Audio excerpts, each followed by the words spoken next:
ఆ రోజు పవన్ కళ్యాణ్ కేవలం ఆయన సినిమాలను టార్గెట్ చేయడం కోసం మాత్రమే, ఆయన దెబ్బ కొట్టడం కోసం మాత్రమే సినిమా టికెట్ల ధరలు తగ్గిస్తున్నారని చెప్పేసి ఆ రోజు ఆరోపించారు. ఇవాళ ఆయన ఉన్న ప్రభుత్వమే దాని మీద సమీక్ష చేయాల్సిన పరిస్థితి వచ్చినట్టుంది. అంటే ఇది ఎట్లా ఉంటుందంటే అండి, నీడను చూసి కూడా భయపడతాడు పవన్ కళ్యాణ్ గారు. తన నీడే, వేరే వాడి నీడ కాదు. తన నీడను చూసి ఎవడో వచ్చేసాడు నన్ను వేసేయటానికి అనుకుంటాడు ఆయన. రీసెంట్గా కోనసీమ వెళ్ళాడు. కోనసీమలో ఒక అతను కంటిన్యూస్గా ఆయన కంట్లో కనపడుతున్నాడంట, అతనే ఫాలో అవుతున్నాడంట. వెంటనే ఎస్పీ గారు అతన్ని ఎత్తుకెళ్ళిపోయారు. ఏంటంటే జనసేన వాళ్ళు కంప్లైంట్ చేశారు, పవన్ కళ్యాణ్ గారి పార్టీ వాళ్ళు కంప్లైంట్ చేశారు హెడ్ ఆఫీస్ నుంచి. ఫోటో ఒకటి పెట్టి పలానోడు మమ్మల్ని వేసేటాకు వచ్చినట్టున్నాడు పవన్ కళ్యాణ్ గారిని, చూసుకోండి ఒకసారి చూడండి, చెక్ చేయండి అంటే ఆయన పోలీసులు వెళ్ళి పట్టుకుని ఎత్తుకొచ్చేశారు. ఏంట్రా బాబు అంటే ఆడు మామూలు జనసేన కార్యకర్తాడు, పవన్ కళ్యాణ్ పిచ్చోడు అంటే వీళ్ళ కంగారు చూడండి. అంటే వాళ్ళ కార్యకర్తే వాళ్ళకి తెలీదు. వాళ్ళ అంటే ఏదైనా నాకే జరుగుతుంది అనుకుంటాడు ఆయన. ఆయన అపోహలో ఉంటాడు. అదే స్థాయిలో ఇండస్ట్రీ కోసం చేస్తే నా కోసమే అనుకుంటాడు. నీ కోసం నువ్వు తీసే సంవత్సరానికి ఎన్ని సినిమాలు? 2 ఏళ్ళకు 3 ఏళ్ళకు ఒక సినిమా మీరు చేసేది పవన్ కళ్యాణ్ గారు. దానికి దీన్ని ఆపాల్సిన అవసరం ఏముంది? రెండోది మోరోవర్, అసలు పవన్ కళ్యాణ్ గారి సినిమా అంత అద్భుతంగా ఆడేసే సినిమాలు కాదండి అవి. ఆయన 100 కోట్లు వసూలు చేసిన సినిమాలు ఏమున్నాయి చెప్పండి? 100 కోట్లు వసూలు చేసిన సినిమాలు ఎక్కడున్నాయి? ఆయన సినిమా ఎంత కమ్ముడవుద్ది?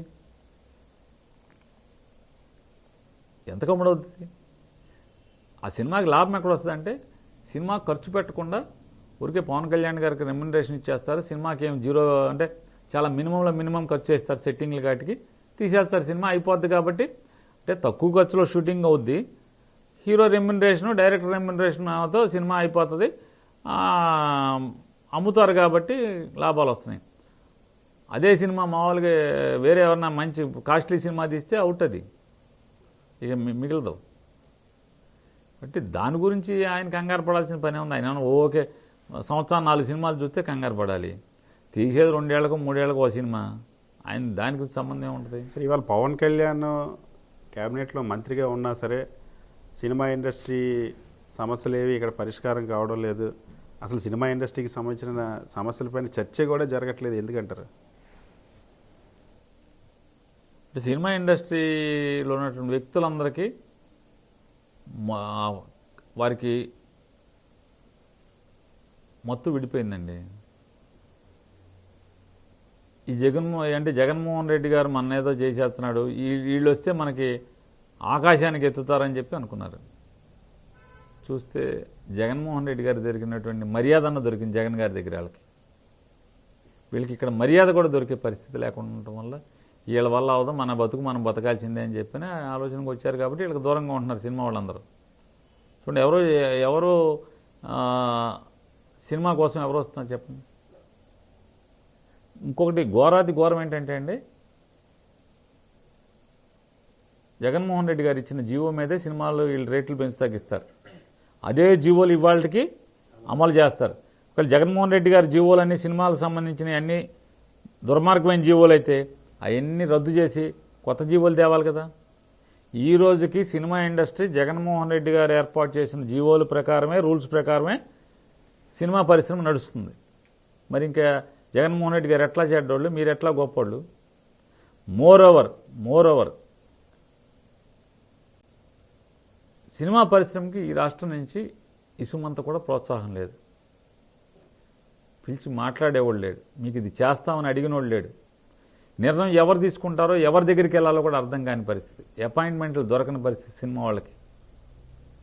అంటే వాళ్ళకి మొత్తం మత్తు దిగిపోయింది. మొత్తం జగనేనైనరా బాబు మనకి, మనం పిలిచి మాట్లాడేవాడు, కూర్చోబెట్టి మాట్లాడేవాడు, మర్యాద ఇచ్చేవాడు, మనం ఇది కావాలి, ఇది కరెక్ట్ అని నమ్మితే 5 నిమిషాల్లో చేసి అవతల పారేసేవాడు. సరే, అవమానం గురించి అంటే మాట్లాడితే, చిరంజీవి గారికి ఆంధ్రప్రదేశ్ శాసనసభలో ఇప్పటివరకు ఎప్పుడూ జరగనటువంటి ఒక అవమానం జరిగింది. స్వయంగా బాలకృష్ణే చిరంజీవి గారిని వాడు వీడు అంటూ కామెంట్ చేసిన పరిస్థితి. ఈ సంఘటన జరిగి నెలలు గడిచిపోతున్నా సరే ఇప్పటికీ పవన్ కళ్యాణ్ దానిపైన స్పందించకపోవడానికి కారణం ఏంటంటారు? అంటే ఒరిజినాలిటీ అండి. పవన్ కళ్యాణ్ గారి ఒరిజినాలిటీ అది. కారణాలు గిరణాలు ఏముండవు, సహజ లక్షణం అది.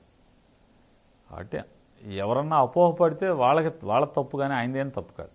మనం ఆయన పవన్ కళ్యాణ్ గారిని తప్పు పట్టా కూడా లేదు. కానీ ఒరిజినాలిటీ అదే కాబట్టి దాని గురించి ఇబ్బంది ఏం లేదు. అంటే చిరంజీవి గారు కాంగ్రెస్ ప్రభుత్వంలో కేంద్ర కేబినెట్ మంత్రిగా ఉండగా ఎవరి భిక్షతో అయితే, ఎవరి దయతో అయితే, ఎవరి ఆశీస్సులతో అయితే సినిమా ఇండస్ట్రీలో హీరోగా వచ్చి తనకంటూ ఒక వ్యక్తిత్వాన్ని లేకపోతే తనకంటూ ఒక ఇమేజ్ని సంపాదించుకున్నాడు ఆ పవన్ కళ్యాణ్ గారు. అంటే ఏముండాలి, జీవితాంతం అన్నకి దాసోహంగా ఉండాలి కదా. ఆయన కేంద్ర మంత్రిగా ఉండగానే ఈయన మీటింగ్ పెట్టి కాంగ్రెస్ పార్టీని సర్వనాశనం చేయండి, కాంగ్రెస్ పార్టీని భూస్థాపితం చేయండి అని చెప్పి మీటింగ్ పెట్టాడు. ఏమర్థం అవుతుంది మీకు? ఒరిజినాలిటీ అది. నాగబాబు గారు ఒక సినిమా ఫంక్షన్లో చెప్పాడు, అందరూ అరుస్తుంటే, చిరంజీవి గారిదో లేకపోతే రామ్ చరణ్ గారిదో లేకపోతే ఎవరిదో ఒక ఆడియో ఫంక్షన్లోనో ఏదో pre launch function, pre release ఫంక్షన్లోనో, మా దగ్గరికి రాడురా, మాతో సంబంధాలు ఉండవురా, మమ్మల్ని పట్టించుకోడు, ఆడు బతుకుతాడు, మమ్మల్ని అసలు పట్టించుకోడు, మా ఇంటికి రాడు, పెద్దగా చెప్పాడు. ఒరిజినాలిటీ అది. మిగతాదంతా యాక్షన్. మిగతా ఏది చూసినా మీరు యాక్షనే. ఒరిజినాలిటీ అది. అంటే తన జీవితాన్ని, అంటే తనకు ఒక మనిషిగా మలిచి, తల్లిగారు జన్మనిచ్చి ఉండొచ్చు, కానీ వాళ్ళ మనిషిగా బతుకునిచ్చింది మాత్రం చిరంజీవి గారు. ఆయన కేంద్ర మంత్రిగా కాంగ్రెస్ పార్టీలో ఉంటే ఆయన తమ్ముడుగా కాంగ్రెస్ పార్టీని భూస్థాపితం చేయమని చెప్పని, భారతీయ జనతా పార్టీకి ఓటేయమని చెప్పని మీటింగ్ పెట్టి నువ్వు మాట్లాడితే ఆయన ఏ రకంగా ఇబ్బంది పడి ఉంటాడు ఢిల్లీలో.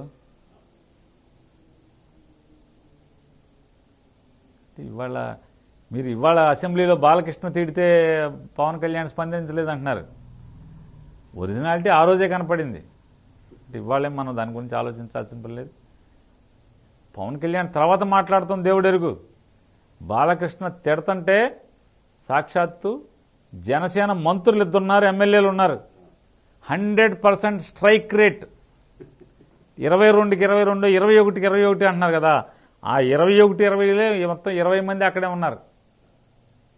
99.9% లోపల ఉన్నారు అసెంబ్లీలో. ఎవడు మాట్లాడినోడు లేడు, ఖండించినోడు లేడు, తప్పయా అట్లా మాట్లాడబాక అన్నోడు లేడు. మీరు దాని గురించి భ్రమలు, అంటే ఎవరికున్నా భ్రమలు అని తొలగిపోతా ఉంటాయి. మీరు ఒకసారి అనలైజ్ చేసుకుంటే చాలు, ఎవరికున్నా భ్రమలన్నీ కూడా తొలగిపోవటం ఖాయం. తెలియదు, మనకేం తెలుసు సార్. సరే, ఇవాళ పవన్ కళ్యాణ్ గారు కొత్తగా 2 స్టేట్మెంట్స్ పాస్ చేశారు. ఒకటి, వైఎస్ఆర్ కాంగ్రెస్ పార్టీ వాళ్ళకి ఓడిపోయినా సరే ఇంకా వాళ్ళ భాష మారలేదు, వాళ్ళ తీరు మారలేదు, మీరు ఇలాగే మాట్లాడితే మీ నోటి దురుసు తగ్గించుకోకపోతే మీ తాట తీస్తానని చెప్పి పవన్ కళ్యాణ్ అన్నాడు. సార్ ఒకటి సార్, అంటే ఆయన 10th క్లాస్తోనే సక్సెస్ఫుల్గా ఆపేయటం వల్ల, తర్వాత విద్యని కొనసాగించడం వల్ల, రెండోది ఏంటంటే సైన్స్ పుస్తకం చదవకపోవటం వల్ల. మిగతా అన్ని పుస్తకాలు చదివి ఉంటారు, 2 లక్షల పుస్తకాలు. దాంట్లో ఫిజిక్స్కి సంబంధించిన పుస్తకాలు చదివి ఉన్నాడు. చదివి ఉంటే న్యూటన్స్ లా అనేది ఒకటి ఉంది. ఆ న్యూటన్స్ లా ప్రకారం నేను తిడితే వాళ్ళు కూడా తిడతారు, అదే వస్తుంది మళ్ళీ వెనక్కి అని చెప్పి తెలుసుది కదా. అది చదువుకోకపోవటం, న్యూటన్స్ లా చదువుకోకపోవటం వల్ల 2 లక్షల పుస్తకాల్లో ఈ న్యూటన్స్ లా పుస్తకం లేకపోవటం వల్ల ఆయనకు అర్థం కావట్లేదు. కానీ ఆయన తిడితే ఏమి ఎవడు తగ్గేవాళ్ళు లేడు, ఇక్కడ ఎవడు దడిచేవాళ్ళు లేడు, బెదిరేవాళ్ళు లేడు. నువ్వు సన్నాసి అంటే సన్నాసి అంటారు, నువ్వు నిన్ను అది చేస్తానంటే నేను నిన్ను ఇది చేస్తానంటారు. అంటే నీకు అధికారం ఉందని అధికారం మదంతో నువ్వేం మాట్లాడినా ఇక్కడ అణిగి శవంలాగా ఉండేవాడు ఎవడు లేడు వైఎస్ఆర్ కాంగ్రెస్ పార్టీ వాడు. పేక తెగే వరకు కూడా ఆత్మగౌరవంతోనే పోరాటం చేస్తుంటారు. సో మీ చేతి రాతలు గీతలు కూడా చెరిపేస్తామని చెప్పి అంటున్నారు పవన్ కళ్యాణ్ గారు. సరే ఇవన్నీ చెప్తున్నా కదండి, ఎవరో సినిమా రైటర్ రాస్తే ఆ రాసిన డైలాగుల్ని వల్లివేస్తే బాగానే ఉంటుంది. ఆ మైక్లో మాట్లాడి ఆ మైక్లోకి వెళ్ళి మైక్లోంచి గొట్టంలోకి వెళ్ళినప్పుడు బాగానే ఉంటుంది. కానీ అది ఆచరణ సాధ్యమా? సినిమాల్లో ఎగిరెగిరి తంటూ ఉంటారు, అది నిజమా తన్నేది? ఏమండి, పిల్లల్ని కొడుతూ ఉంటారు, లేకపోతే సినిమాల్లో ఇంకోళ్ళని కొడుతుంటారు, ప్రత్యర్థులను కొడుతుంటారు, అవన్నీ జరిగేదా? అంటే ఆయన ఎగ్జాక్ట్గా సినిమా ఎట్టా ఉంటుందో బయట కూడా అట్టాగా ఉంటుందండి. అంతకు మించి సినిమాలో కంటే సినిమా కెమెరా ముందే పెద్దగా యాక్ట్ చేయలేడు ఆయన, బయట అద్భుతంగా యాక్ట్ చేస్తాడు. సహజ నటుడు. నటుడు అనేవాడు ఏంటంటే కెమెరా ఉంటే lights on, Babu take ready, Babu take ready అనగానే యాక్షన్ చేస్తారు. ఈయన టేక్ రెడీ అంటే అక్కడ యాక్షన్ రాదు. సహజ నటుడు కదా, కెమెరాలు లేకుండా ఇక్కడే బాగా యాక్షన్ చేస్తాడు ఆయన. కానీ ఆ వార్నింగ్లన్నీ మీకే అంటున్నారు, ఎందుకంటే మీరే మాట్లాడతారు కాబట్టి, గతంలో మాట్లాడారు కాబట్టి.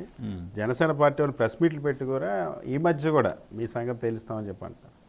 సరే, ఎలక్షన్ల ముందు నా ప్రెస్ మీట్లో వీటిల్లో కింద కామెంట్లో పచ్చి బూతులు పెట్టేటువంటి జనసేన వాళ్ళే.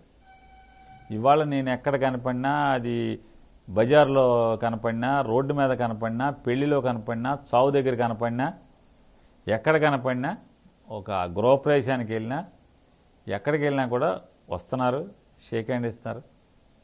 సార్ మేము జనసేన సార్, కానీ మీరు బదే మాడతారు సార్, గొప్పగా మాడతారు సార్, బాగా మాడుతున్నారు సార్, ఫైటింగ్ అద్భుతంగా చేస్తున్నారు సార్, నిజంగా అపోజిషన్లో ఉండి ఇట్లా ఫైట్ చేయటం గొప్పగా చేస్తున్నారు సార్, మేము జనసేననే, కాకపోతే నువ్వు గొప్పగా చేస్తున్నావు, గొప్పగా మాట్లాడుతున్నావు అని చెప్తున్నారు. కాబట్టి నాకు వేరే సర్టిఫికెట్లు అక్కర్లా, ఒరిజినల్ నికార్స్ అయిన జనసేన వాళ్ళే నాకు రోడ్డు మీద అంటే బజార్లో బయట ఎక్కడ కనపడితే అక్కడ ఫిజికల్గా నాకు సర్టిఫికెట్లు ఇస్తున్నారు. నేను నా నడత తప్పు, నా మాట తప్పు అయితే జనసేన వాళ్ళు నాకెందుకు కితాబిస్తారు? నేను కరెక్ట్గానే ఉన్నాను, నేను తేడా లేను. కాదే ఆయన న్యూటన్ ఇన్ని పుస్తకాలు 2,01,000 పుస్తకం కింద న్యూటన్స్ లా పుస్తకం కూడా చదువుకుంటే బాగుంటుంది. సరే, కానీ తెలుగుదేశం పార్టీ మీకు ఒక ట్యాగ్ వేసింది, పేరుని నాని రేషన్ బియ్యం దొంగ అని ఒక ట్యాగ్ వేసింది, మీ మీద కేసు పెట్టింది. అందులో నిజం ఎంత, ఏం జరిగింది? నేనేమంటున్నానంటే, మీరు చెప్పిన మాట నిజమైతే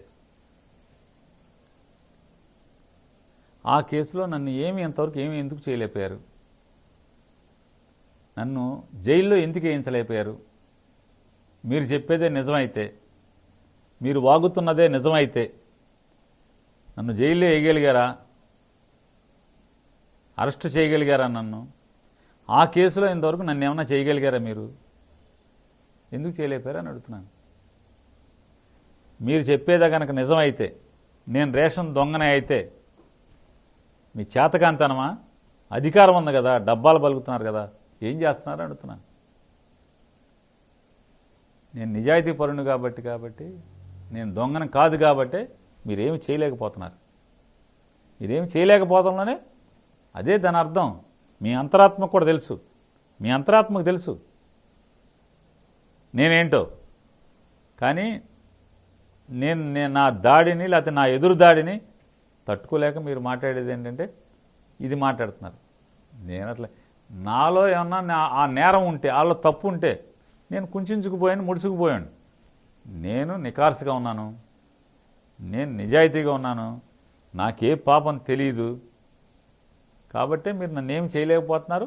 మీ మీద నేను ఎదురు దాడి చేయగలుగుతున్నాను.